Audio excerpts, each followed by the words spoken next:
What helps you accept the fact that there is war in the world?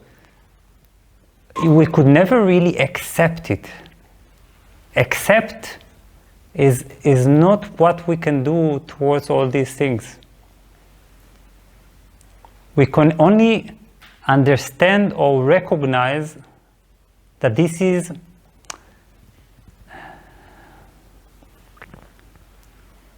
perhaps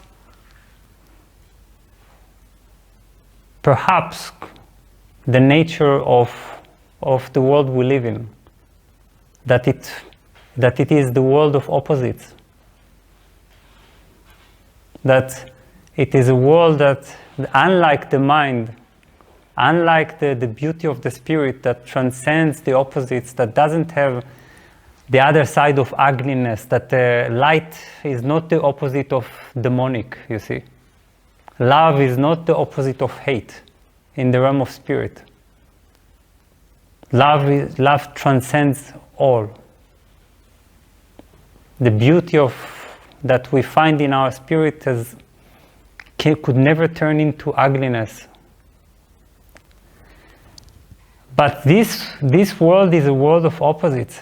There is ugliness, so there could be beauty. There is war, so there can be peace, and there is peace, so there can be war. It's like they come together, and it's a sort of a play of energies that constitutes the very act of this creation. And this is our reality. This is the world we live in, and for this very same reason, there is health just as there is illness. If there is no illness, you cannot even recognize health. You see, there is no friction. There is no. There has to be death where there is birth. This is where we are. That's the place. You know, a few days ago in the forest bathing, we were guided to go to a certain place in the forest, and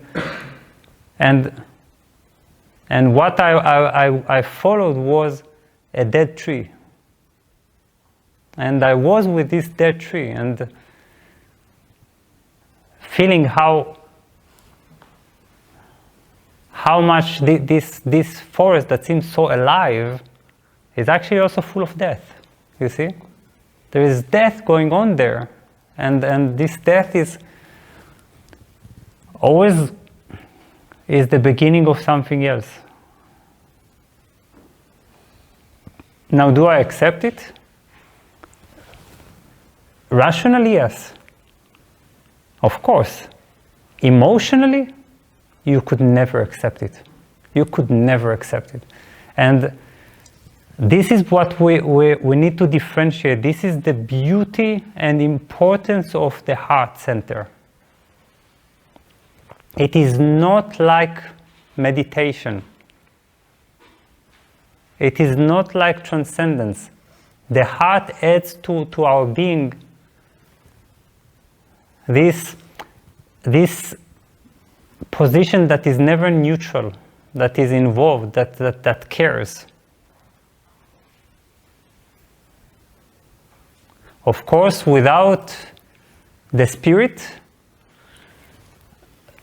the heart is lost, because it must rest in this cosmic mood, you see, in this completeness, in this sort of wholeness.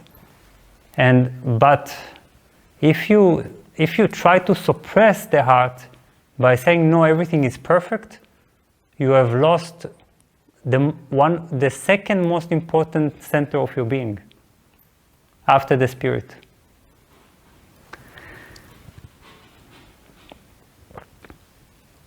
Now,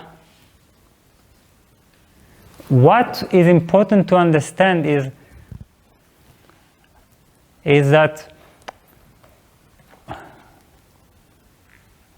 as long as we respond from wholeness, that is, we know that this is the nature of the world, and we know that beyond this nature there is also a completeness which we connect with, which is available to us at the core of our being, then we also need to allow the heart to respond.